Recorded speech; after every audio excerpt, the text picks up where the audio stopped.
सत श्री अकाल जी। मैं आस करदा तुसीं सारे ठीक ठाक होवोगे, तंदुरुस्त होवोगे। मेरा थोड़े कोले आउणा ते रूबरू होना अज दो तीन गल्लां दा स्पष्टीकरण देना बनदा सी, इस करके मैं आके रूबरू होया। पहली गल तां इह भी साडे जथेदार साहिबान आ जिहड़े श्री अकाल तख्त साहब दे जथेदार साहिबान आ, उन्हां ने कोई बयान दिता सी ते मैं ये गल बहुत क्लीयर कर देनी चाहना भी जथेदार साहिबान तुसीं बहुत सत्कारयोग हो मेरे लिए, ते मैं अकाल तख्त साहब नूं, श्री अकाल तख्त साहब नूं समर्पित हाँ।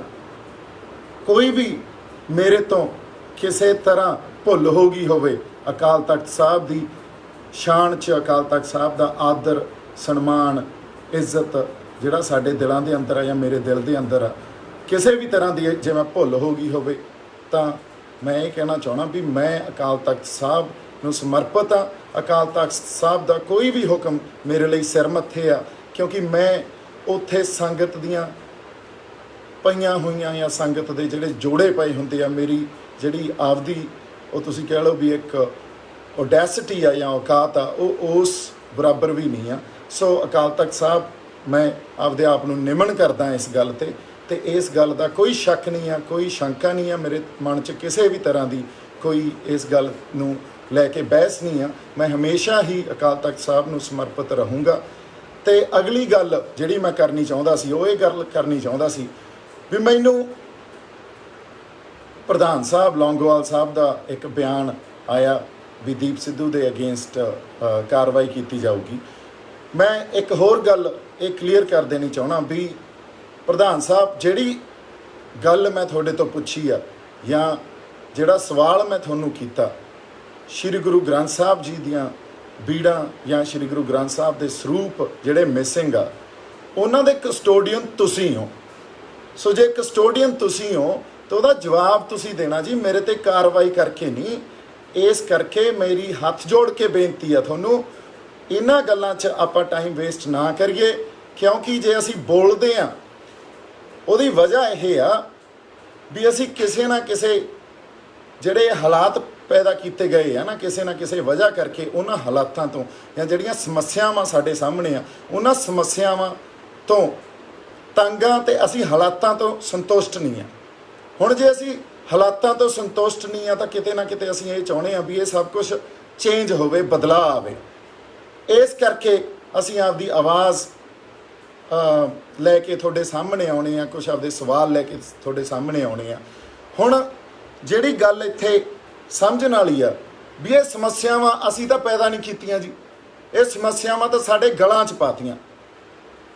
हुण जे साडे गलां च ये समस्यावां पातियां ते अज दी डेट च कोई भी पंजाब दी समस्या या पंथ दी समस्या, इस गल नूं समझना बहुत जरूरी आ साडे सारिਆਂ ਲਈ ते संगत ਲਈ भी वो समस्या समुचता च देखी जानी चाहिए आ।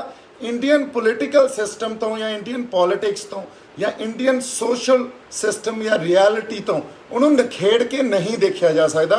ये अपनी सारी संगत नूं पता भी इस गल का बहुत गूढ़ा संबंध आ पंजाब दीयां समस्यावां दा, पंथ दीयां समस्यावां दा ते साडे जिहड़े पोलिटिकल ते सोशल रियलिटी आ या तुसीं ये कह लो भी साडी इस टाइम जो वर्तमान च राजसी समस्यावां दा ते पंथ दीयां समस्यावां दा बहुत गूढ़ा संबंध आ। सो इस करके जे असीं कोई थोड़े तो आके सवाल पुछदे आ उहदे ते जे राजसी सवाल पुछदे आ उहदे ते भी प्रॉब्लम खड़ी हो जाती है।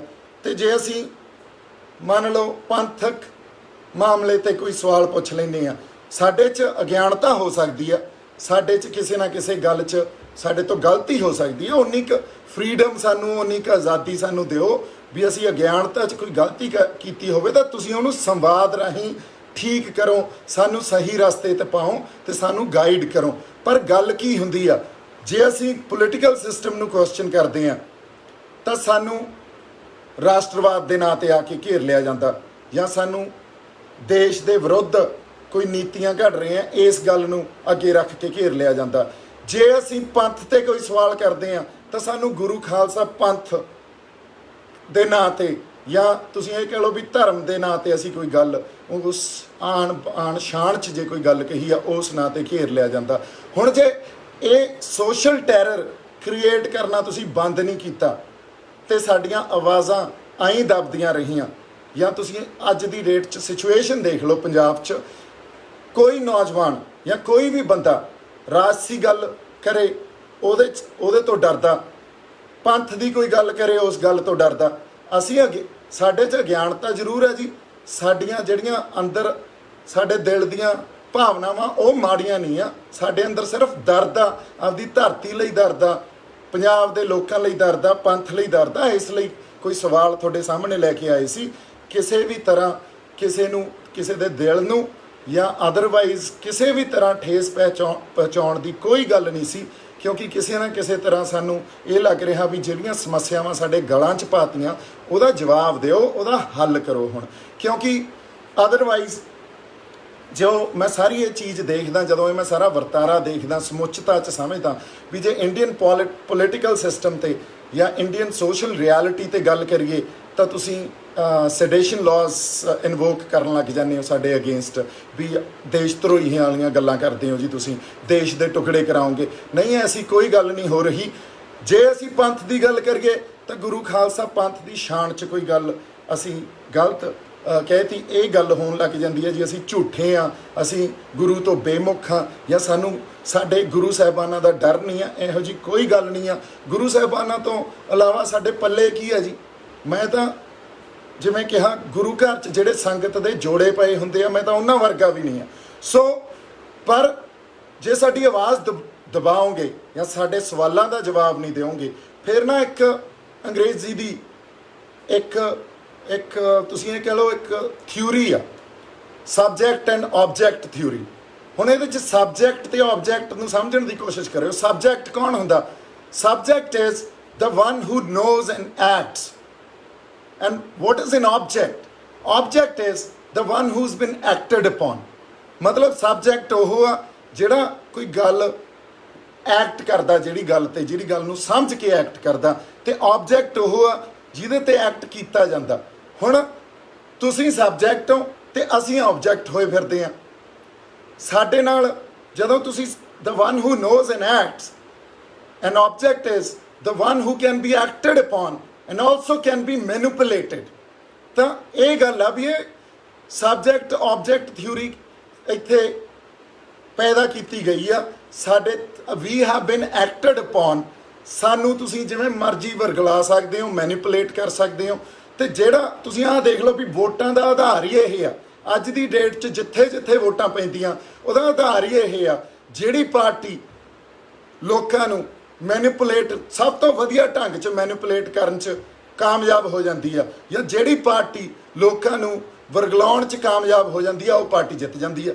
ਹੁਣ ਉਹ ਚਾਹੇ ਕੋਈ ਜਥੇਬੰਦੀ ਦੀਆਂ ਇਲੈਕਸ਼ਨਾਂ ਹੋਣ, ਉਹ ਚਾਹੇ ਸਟੇਟ ਇਲੈਕਸ਼ਨਸ ਹੋਣ, ਉਹ ਚਾਹੇ ਨੈਸ਼ਨਲ ਇਲੈਕਸ਼ਨਸ ਹੋਣ, ਇਹ ਤਾਂ ਆਪਾਂ ਸਾਰਿਆਂ ਨੂੰ ਪਤਾ। ਸੋ ਮੇਰੀ ਹੱਥ ਜੋੜ ਕੇ ਇਹੀ ਅਰਦਾਸ ਆ ਵੀ ਪੰਥ ਨੂੰ ਵੀ ਮੈਂ ਸਮਰਪਿਤ ਹਾਂ ਜੀ, ਤੇ ਸ਼੍ਰੀ ਅਕਾਲ ਤਖਤ ਸਾਹਿਬ ਨੂੰ ਵੀ ਸਮਰਪਿਤ ਹਾਂ।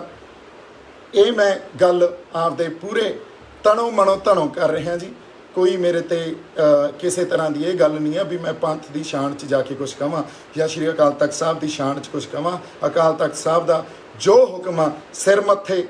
ਪਰ ਲੌਂਗੋਵਾਲ ਸਾਹਿਬ ਨੂੰ ਮੇਰੀ ਬੇਨਤੀ ਆ ਹੱਥ ਜੋੜ ਕੇ ਵੀ ਤੁਸੀਂ ਸਾਡੀ ਲੀਡਰਸ਼ਿਪ ਹੋ, ਤੇ ਅਸੀਂ ਜੇ ਸਵਾਲ ਆਪਦੇ ਕਸਟੋਡੀਅਨਸ ਨੂੰ ਨਹੀਂ ਕਰਾਂਗੇ, ਆਪਦੇ ਲੀਡਰਸ਼ਿਪ ਨੂੰ ਨਹੀਂ ਕਰਾਂਗੇ, ਤਾਂ ਫਿਰ ਜੇ ਸਾਡੀ ਆਵਾਜ਼ ਦਬਾ ਦਿੱਤੀ ਜਾਊਗੀ ਤਾਂ ਫਿਰ ਕੋਈ ਬਾਹਲੀ ਵਧੀਆ ਗੱਲ ਨਹੀਂ ਹੈ ਜੀ। ਕਿਉਂਕਿ ਤੁਸੀਂ ਸਾਡੀ ਜਿਹੜੀ ਇੱਕ ਜ਼ਮੀਰਾਂ ਨੂੰ ਜਦੋਂ ਆਈ ਕੁਚਲਦੇ ਰਹੋਗੇ ਜਾਂ ਸਾਨੂੰ ਮਾਰਦੇ ਰਹੋਗੇ ਜ਼ਮੀਰਾਂ ਨੂੰ, ਤਾਂ ਮੇਰੇ ਖਿਆਲ 'ਚ ਜਿਉਣਾ ਬਹੁਤ ਔਖਾ ਹੋ ਜਾਊਗਾ। ਸੋ ਇਸੇ ਗੱਲ ਤੇ ਮੈਂ ਆਗਿਆ ਲੈਣਾ ਜੀ। ਮੇਰੇ ਵੱਲੋਂ ਤੁਹਾਡੇ ਸਾਰਿਆਂ ਲਈ ਬਹੁਤ ਸਾਰਾ ਪਿਆਰ ਤੇ ਸਤਿਕਾਰ। ਸਤਿ ਸ਼੍ਰੀ ਅਕਾਲ।